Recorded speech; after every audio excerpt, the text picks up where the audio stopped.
morning, George. And it's supposed to be nice all weekend, so I hope so. Second summer's going to last for a while. I like it. So, yeah, it should be beautiful. I'll keep my summer dresses out. That's one of those things that I never mastered, was having different seasons worth of clothes. Everything is just always in the closet right there. Yeah. Because it's Ohio. I could use a sweater on one day and then the next day it'd be shorts. Oh, yeah. Layers, definitely are the way of the wardrobe for sure.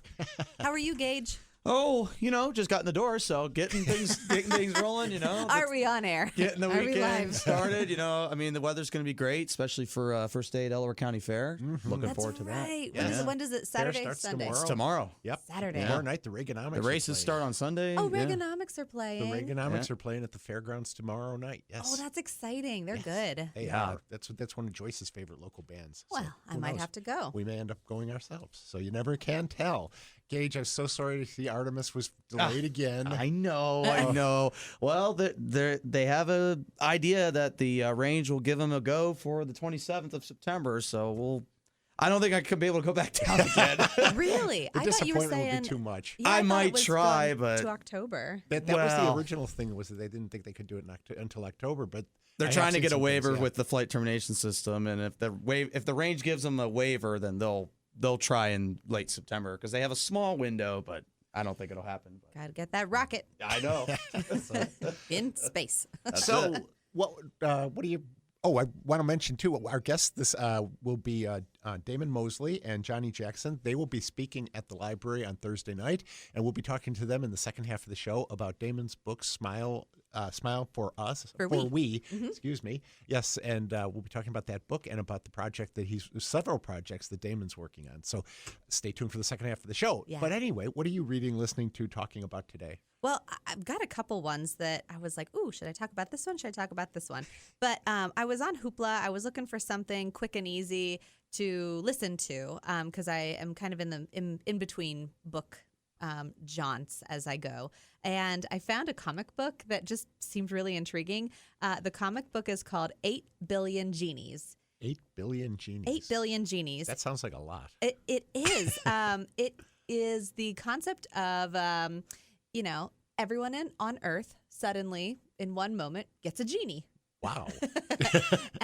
These genies have a little bit different rules. It's not the 3 wishes kind of thing. There was Okay. nobody who rubbed a lamp, as far as we know. They just kind of appeared one day, and you get one wish, and that's it. And once you get your one wish, then your genie goes away. But until you have that one wish, your genie kind of hangs out with you. Which you can imagine is slightly annoying. In fact, one person is like, do you always have to be here? And they were like, well, no, I can go away, but just say my name and I'll be back. And they're like, okay, goodbye. And then they poof away. It is created by Charles Soule and Ryan Brown, who also created Curse Words, which I'm not familiar with.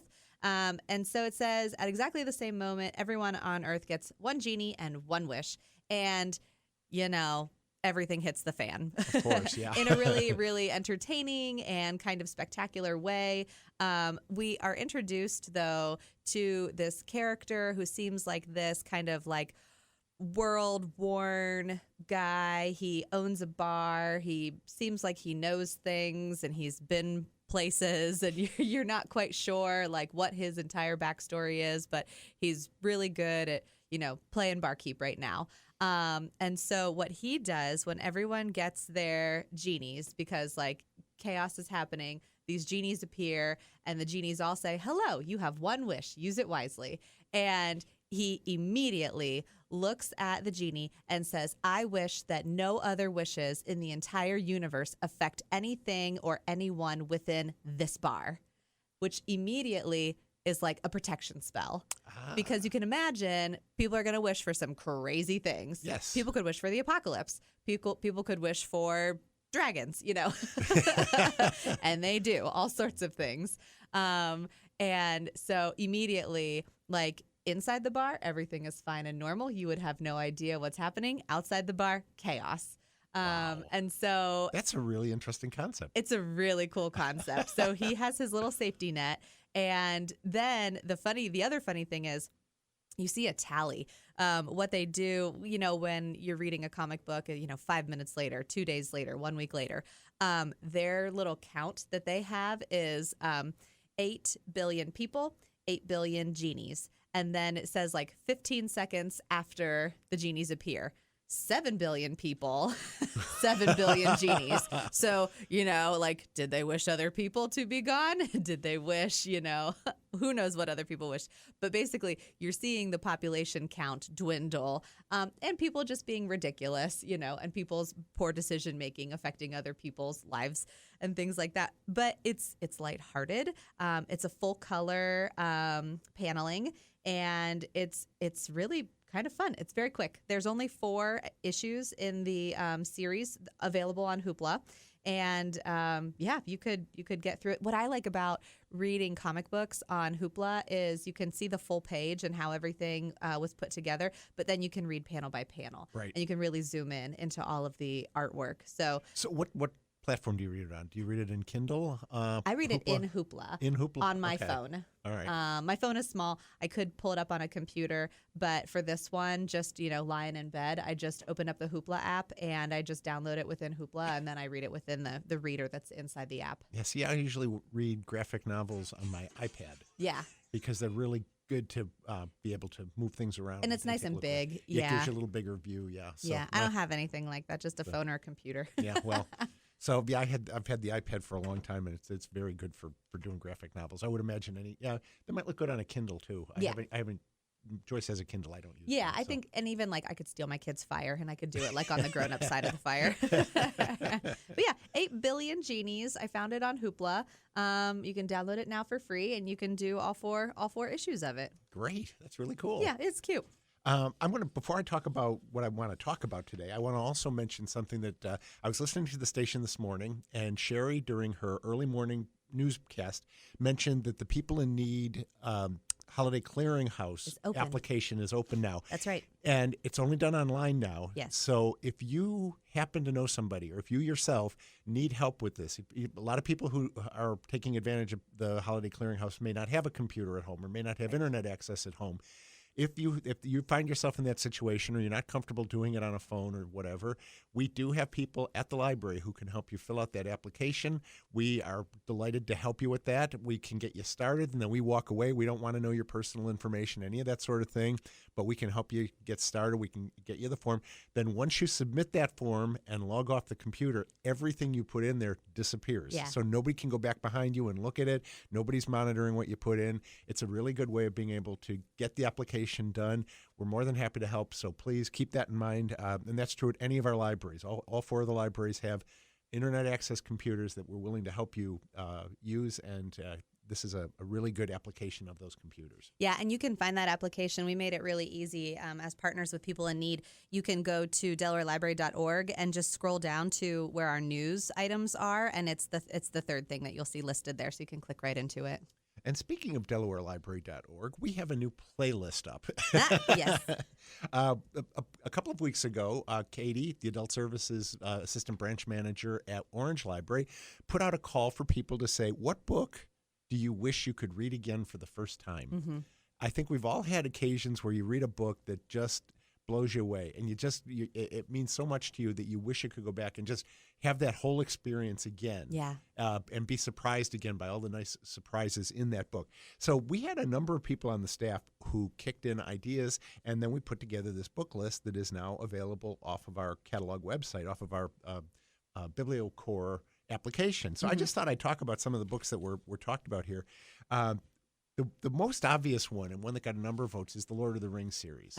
That people really wish they could go back and have that moment of wonder again that they had the first time around. But then a lot of the rest of these books are books I'd never heard of. And I'm sort of thinking, these are things I want to go check out, because for the life of me, I could not come up with one title like this. If I had to come up with one, it would have to be The Adventures of Huckleberry Finn. Oh, yeah. Because I've read that book several times, and each time I get a different experience. Right. But the first time I read it when I was in high school, it was liberating. And each time I read it now, as I get older and older, I find different things in it and different experiences and wonder about what would have happened to those people. Right. And you think about even like, is the question, if you could read it all over again, are you reading it in the mindset that you were in when you first read it, or are you reading it in your current mindset? Exactly. I read The Giver young, like 5th or 6th grade. And then we had a teacher in high school who had us reread it as seniors. And even if I reread it today, I'm sure I would have a third different experience with it. Yep. I was thinking about that too with some like kids' books, like The Giving Tree. I Right. read completely different now than I did when I was a kid. Yeah. Or even when I was a younger librarian. Anything by Shel Silverstein. Yep. So anyway, let's talk about a couple of the titles here. One title is called Daughter of the Moon Goddess. It's by a woman named Sue Tan Lin. And the person, I'm not going to tell you who put these up because I didn't get their permission from staff to give their names when I quote them. But trust me, these are all quotes that the staff put up. And this one was said, a beautiful Chinese mythology retelling, and the writing is lyrical. I love lyrical writing. So, yes, I do too. That's one of the things I look for when I'm reading almost anything. Another title was called Tomorrow and Tomorrow and Tomorrow. Yes. Oh, you know this book? Well, I'm excited about it. I haven't read it yet, though. It's fairly new. It is. It was published this year. Yeah. The author is Gabriel Zevin. Zevin, yes. And it's what this person says is, judging this book by its cover, you'd think it's science fiction, but it's not. It's people and the choices they make and their glorious, messy, complicated relationships. Gabrielle Zevin does some good stories. She also did the storied life of A.J. Thickery, which I just saw is being made into a movie. I'm so excited. The trailer is out. Oh, that sounds good. Yes. Let's see. This one is called The Vanishing Half by Britt Bennett. And it says, spanning the 1930s to the 1990s, it's about twin sisters who run away at age 16 and end up living apart for most of their lives. One passing for white in California, the other returning to their hometown, a small black southern community. Years later, their children cross paths and multiple storylines come together. That sounds really interesting. That's a generational story I would be into. Yeah, I think that's exactly what that is. Another title here is, let's see, it's called Between Panic and Desire by Dinty W. Moore. Now, Dinty Moore is, beef stew, right? I mean, that's what know that. That's a canned beef stew and hash and stuff like that. Anyway, but this is what the person who put this up said. This it's an autobiography. An English professor and former journalist who tells the story through a collage of very stylistically different essays. It feels like reading 10 different books at the same time in a very good way. I thought that was an interesting description of the book. Let's see. We've got one called Losing Isn't Everything. This is a sports book, but it's told from a very different point of view. This is tales about sports hard luck stories. All I can think of is Bill Buckner, the ball rolling between his legs in the World Series and costing the Boston Red Sox the World Series. But it talks about how the people involved reacted either well or not when things go wrong during the games. You usually get the sports books and it's all about, and then we won the World Series, then I won the heavyweight champion, then I won the Stanley Cup, whatever. This is the ones who didn't. We'll have to see if Brian's read this one. He was saying last week that he is a sports aficionado. Yes, indeed, yes. One more I'm going to read, and then we'll take a break here to go into the second half of the show. But this one, it sounded really good. A Girl and Five Brave Horses by Sonora Carver. And this is an autobiography. Sonora Carver in the 1920s had a vaudeville or a circus act featuring diving horses. Oh, this is the one that the movie's based on. Exactly. Oh Wild my gosh. Horses Wild Can't Horses Be Can't Be Broken. Broken. Oh my gosh, life-changing. It's loosely based on the book, is what the person who put it in said. But they said it is a really fascinating book. The person who put this up is a horse person herself, and so really appreciates what they had to do to make and the horses apparently enjoyed it. Oh yeah. So it's good. It's not about horse abuse. No. Okay. No horses were harmed in the making of this book. Yeah. So humans were though. Humans, yes. Yeah. Right. The horses were fine.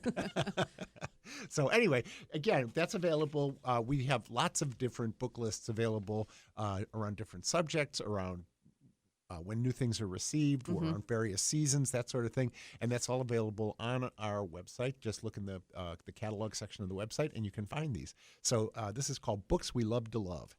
So we are going to take a break here, and when we come back, we are going to talk to Damon Mosley and Johnny Johnson about next Thursday's program. So stay tuned. And a big thank you to the Friends and to all of you who supported the Friends. They had a really good sale at Orange last Saturday, 6-hour sale. They earned just over $1,000. to support the Friends. And so we appreciate your support. And we, of course, appreciate the support of the Friends of the Library for this show. Yeah. So if you guys are listening, big thank you.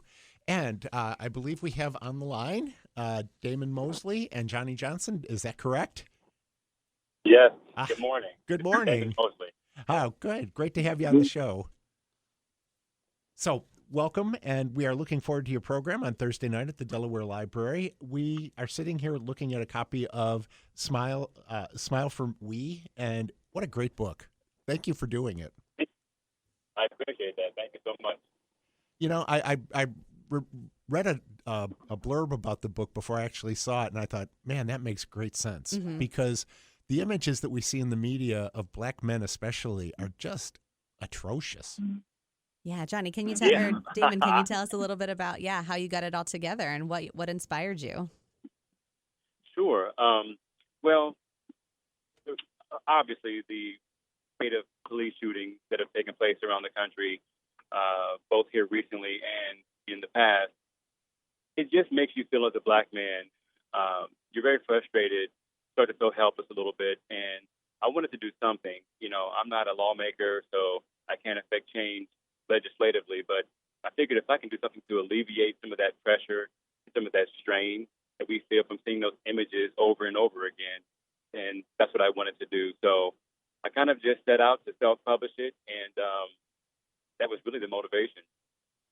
So it's a very short book. It's you say in your introduction you have 32 pictures, and they all feature black men smiling. And you tell a story in your introduction about, at first you felt a little bit, put off, but you said it was when you were taking your license, your photo for your license, and nobody's happy at the BMV. But why in particular did your photographer ask you to smile? It was funny because, like you said, no one's usually having a good time at the DMV. So that was the last thing I expected from her.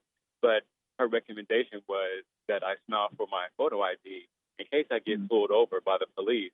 The image that I would want them to see of me is not whatever stereotypical image they may have had in their mind, but a more pleasant, a more welcoming, smiling face, because that would possibly diffuse any potential dangerous situation. So it seems unnecessary, but it's very practical, and I've been smiling for every ID picture that I can ever since. It's hard to do.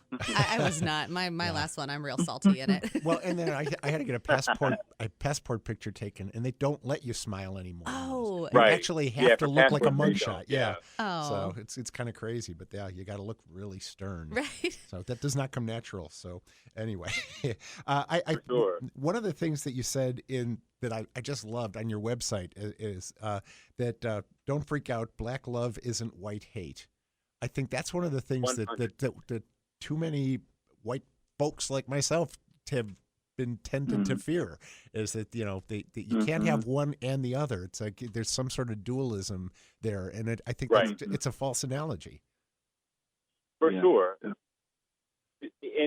the thing is, for some people, well, first you have to have a healthy respect for Black culture, for even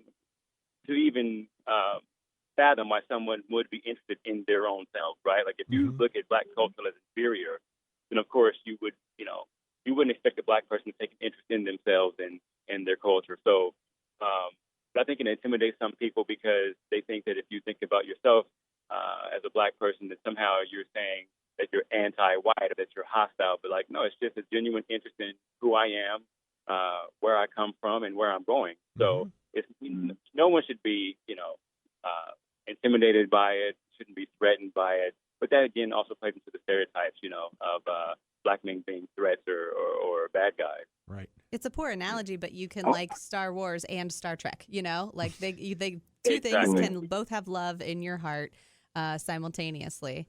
So we're talking to Damon Mosley and Johnnie Jackson, and this is for an event coming up on Thursday, September 22nd at the Delaware Main Library. Yeah. And Johnnie, can you tell us a little bit about what your role is going to be on Thursday's event? Definitely. So I'm really excited to be in conversation with Damon, and really my job is really to uplift the powerful storytelling that is in the text. Because I'm an educator.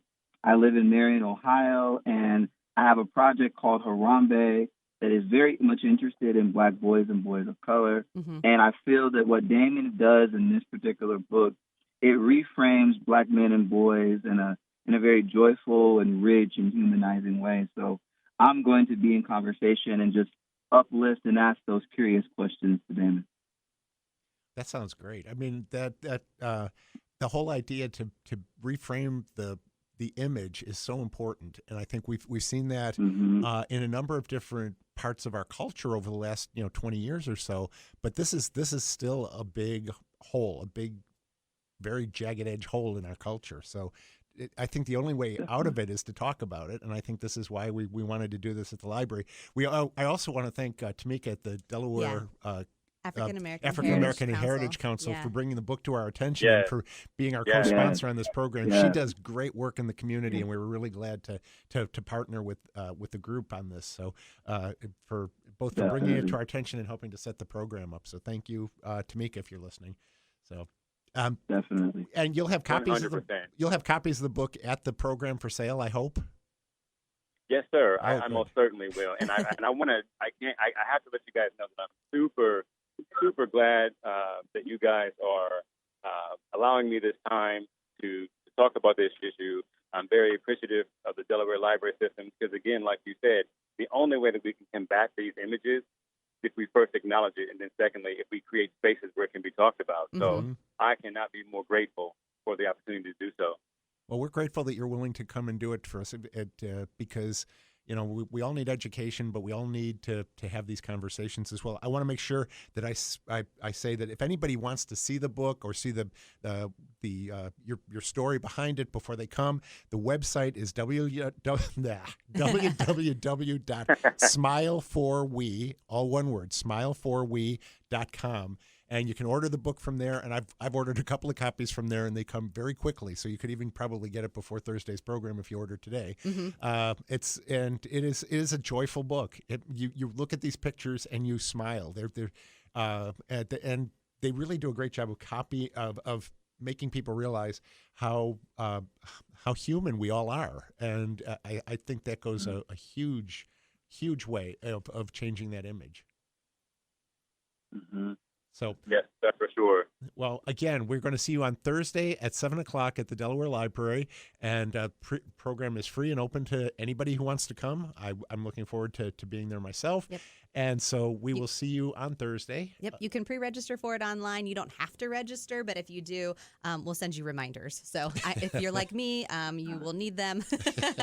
Also a note, George and I were talking, that is Jug Day, but the library is open. We're open all day, and even though the program at 7:00 is about when the jug race is happening, we figure, you're either going to go to one thing or you're going to go to the other. So, Sure enough. You could come to the author visit. Right. Sure. So Thank again, you. Appreciate it. okay, thank you, Damon Thank you. Mosley and Johnnie Jackson. We appreciate you being guests on the show, and we look forward to seeing you on Thursday at the library. I look forward to it as well. Have a great one. You too. Thank you. We got a couple of things coming up at the library this week we wanted to talk about. Tonight, the Powell Library, Central Ohio Symphony's Village Brass Quintet is going to be there. Free concert on the lawn. It's going to be a perfect night for this. Come on out. Bring your lawn chair. Bring dinner if you want to. Have a little picnic on the lawn. Yeah. Enjoy your dinner. To the beautiful music that the Columbus I say that all the time. Central Ohio Symphony Brass Quintet will bring. We had a concert with them at the Orange Branch Library earlier this week that attracted a very nice crowd, and everybody there just really loved the music. So we want to thank our friends at the Central Ohio Symphony for bringing the music to us. And the plant swap is still going on at Orange. That's today and tomorrow. So bring a plant in, take a plant out, give them a new home, whatever. Also, if you are in need to register to vote, just a quick plug that we will have some folks from the Delaware County Board of Developmental Disabilities on site at the Orange Branch Library today to help you sign up to vote. But if you just need to sign up to vote anyway, if you need to register, any library can help you out with that because it's coming up National Voter Registration Week. Yeah, so one of the things that I want to talk about that's coming up this week on Thursday at 12:30. So, Wednesday at 12:30 at the Olentangy River Brewing Company. We're having our Books and Brews. So, you could get a coffee, or if you're not working, you can you can have one of their brews there. But our Books and Brews Club is talking They're There by Tommy Orange. And if you have not read They're There, I'm going to talk about it next week probably after we have this book club meeting. It is amazing. It is the story of Native or Indigenous people in an urban setting today. And Tommy is going to be joining us in November in person to talk about it. So I hope you can make the book club in advance. I read that book back when we thought he was going to come before COVID. Right. And 3 years ago. was just blown away by it. And I think that might have been, if I had to think of another book that would have been one that I wish I could read again for the first time, that would be one. Because if the way it all came together was just glorious. Right. And I listened to it, and now I need to pick it up, and I need to really put those stories together. It's one of those ones where you have about, 5 to 12 different characters who are all living their separate lives, and eventually you see it intertwine at one big Oakland powwow. Yep. So, all right. Well, again, I want to thank Damon and Johnnie for being our guests today. And really, if you have any possibility, try to make that program Thursday night. I think you're really going to be impressed. And so thank you, Nicole. Always a pleasure. Gage, thank you very much. Of course. And thanks to the Friends of the Library. And we will see you in the stacks.